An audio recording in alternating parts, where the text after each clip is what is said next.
అప్పుడు యేసుక్రీస్తు నామంలో నిన్ను గద్దిస్తున్నానండి. తర్వాత విడిచిపెట్టింది. హ్మ్. 15 మంది పట్టుకొని వస్తున్నాడు. విడుదల పొందుకున్నాడు. ఆళ్ళ కుటుంబం అంతా మనం ఆ ప్రాంతంలోనే ఉంది.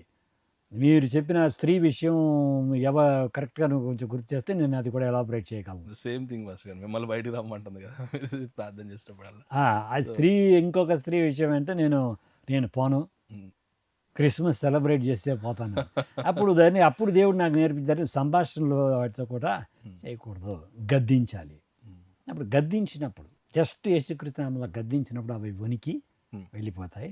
చాలామంది మీకు తెలుసు అక్కడ మనం దెయ్యాలు వెళ్ళగొట్టబడి అవును. పూర్ణ ఆరోగ్యంతో వాళ్ళు దేవుడిని నమ్మి సంఘంలో సభ్యులుగా ఉన్నారు. అవును పాస్టర్.